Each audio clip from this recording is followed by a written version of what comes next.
Hello everyone, and welcome to So Dramatic, where we're bringing fantastic ideas to life.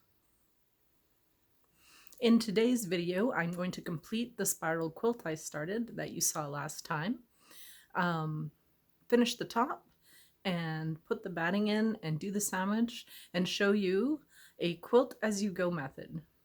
This quilting method isn't new to me, but it is a wonderful method to put something together without too much fiddling around. This way you won't have to roll up your quilt and try and push it through the throat of the machine, which is always annoying. Instead, the quilt quilts to your left or your right if you have a left-handed machine. And the majority of the quilt is always kind of over here. And it's not getting stuck or bundled up. You don't have to find all the little quilted end pieces of your threads and snip them off. It's a lot easier to do, and it opens up a whole new panorama of possibilities for quilting tops. All right, let's go. To refresh, here is the layout from last week: a spiral, like a solar system in the dark, or a pathway that is lighted by a heart lantern, because the colors are so bright against the deep, deep black of the backdrop. The spiral means a lot to me, and I consulted some of my favorite art books regarding this. One on fractals, another on geometry, and another on quilt block building, because that's what we're doing. And I looked at these to light my path forward. So in some ways, this quilt is intended as a meditation for the mind, as well as a comforting hug to the body. Here you can see I'm piecing the top in long strips, and I've got everything numbered and set up so I know where the next section should begin. I'm building it this way, doing one seam after the other so that I build a long strip that I can then iron. And that actually saves me a bunch of time and footsteps and increases my efficiency in building this. I don't really need efficiency because this is a gift, and yet I still am with a time crunch because I'm filming this for your enjoyment and my own. I want to get it out in a certain time frame so that this person can receive it before too much time has passed. All right, so after this, I am going to put the two strips together, so 5 groups of 2, and I will show you the quilting process and how the sandwiches work from there. All right, we're back.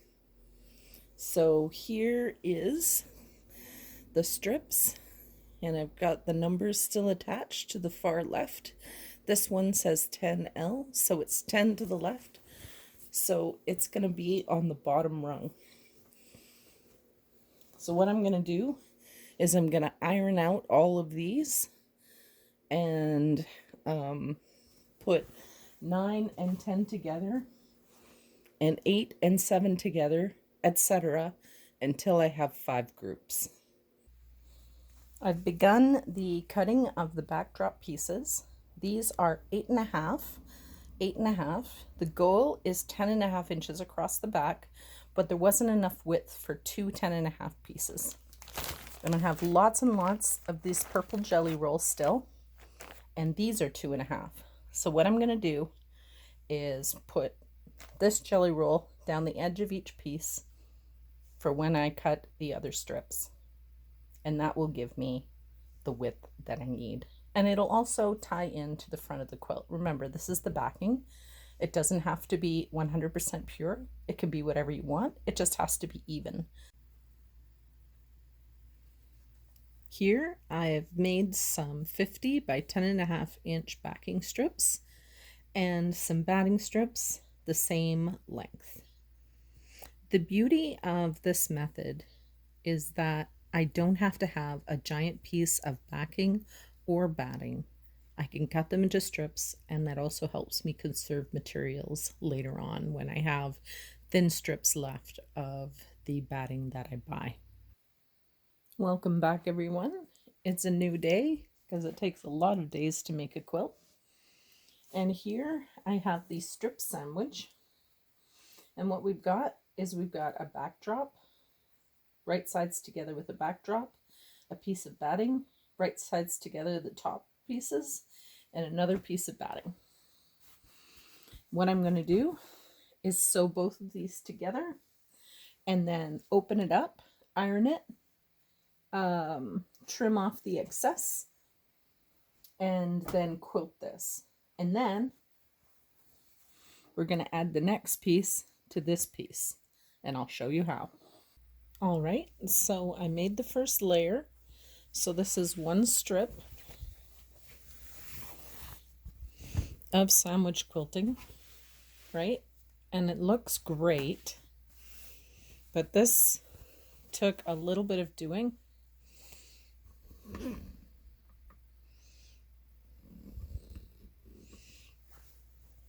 Because I needed to add strips on the edges here and over there in order to make the background pieces wide enough, and add a little bit to the end right there so that I could also make them long enough. Because I did the math on paper and I did not actually measure the strip to see how long it truly was. But it is not too late because I've only done the first part together right here, and there's only 3 more strips. So I've added some strip scraps together, 2.5 inches wide. I'm going to widen and lengthen the background strips and cut the batting more to size and make sure it fits. And then I can keep going. It's all coming together. It's working out really well. And there's hiccups to figure out. This is also the very first time I'm trying to do this, so there's bound to be mistakes. However, it is a scrap quilt, and it's going to look scrappy, and that's okay. I actually am very much enjoying the process, and I really don't know exactly how it's going to look until it's done. So what you can see here is that I am lint rolling all of the extra pieces so it's nice and clean and neat off the backdrop, and laying it out so that I can put the quilt sandwich I've already made on top with the backing pieces right sides together. This ensures that the hinge part of the bottom piece is ready and in place. With the backing, I'm not too worried about it because this doesn't need to match up.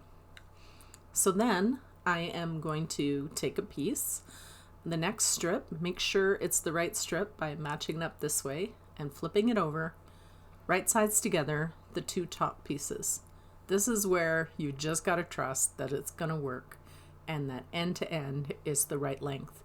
Sometimes I'll scooch it over a bit as I'm pinning just to even out the way that it looks. Don't pull too tightly.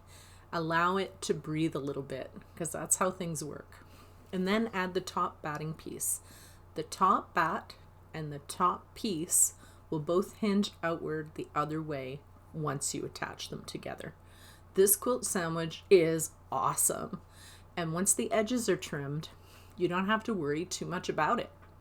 And here I am just going to snip off the very end of the bat because I've made one long strip out of all the batting pieces. Next comes the delinting and the ironing to squash it all flat after trimming the edge so that it all works together and I can really look at it and make sure that there's no pieces that didn't quite work that I need to hand stitch down.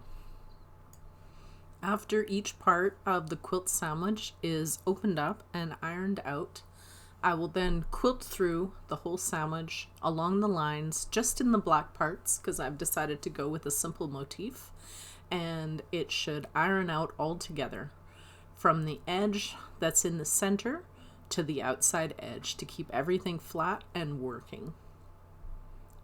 And that keeps everything to the left. And then we can add the next strip. Couldn't be easier. I love this method of quilting so much. It's been a game changer for me because I do not need a long arm quilting, seeing as how I can't spend thousands of dollars on one anyway. And this is fantastic. Once the body of the quilt is complete, it's time to focus on the binding. Here I've cut 2.5-inch strips because that's how wide I'm going to make my binding. And I'm adding them right sides together, marking the diagonal across and sewing along that diagonal. It does give me a bunch of corners, which I would have to snip off if I was going to cut them first anyway. And this way I get a very accurate seam when I open it up and iron it out.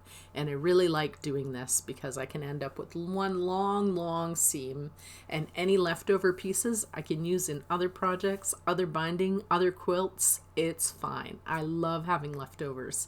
And in essence, you need to make your binding just a bit too long by about 2 feet in order to match up at the end.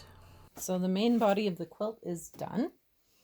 And right now I've made the binding and I'm marking it. I marked some of them an inch over a half inch over, when in fact I should mark them a full inch over for that half inch I'm looking for. I was really tired, and so now I'm just going to go through, mark it, and iron it at the same time. This is the part that's going to be fold edged over. So this edge we're sewing to the top piece, and this edge will fold over and we'll hand stitch that to the back. You can see that I'm placing the flat edge of the binding against the edge of the quilted sandwich, which is now just a concise piece that moves as one unit. You still have to use the walking foot, or at least I do, because of the many layers that can move at different rates. So feed dogs on the top with the walking foot is the way to go in my opinion. So I just match up the edge and sew all the way down until I get to the corner that I'm going to miter. I have a hard time with these sometimes, and other times they're dead easy. So here we go. I'm going to show you the corner. Okay, so I've made it to the corner. And one of the things is getting this corner to line up. I have had so much trouble over the years doing this. There's lots of different ways to do it. I mostly use this method now, where I get the fabric like this, and then I find the fold, chalk in, put a pin right there, bring the sewing needle line, the stitch line, right up to the edge and back stitch a little bit, then push it over here, and then turning the whole thing around, back, put the needle in like exactly where it goes, and forward and back stitch a little bit and carry forward. Once the binding is fully attached, take it to the ironing board and iron it out and flat. You're going to want to turn the corners over, give them a brisk iron on this side, and know that you're going to origami fold them together on the other side when you do your hand stitching. Here is the final quilt. Thanks for watching. Like, comment, and subscribe.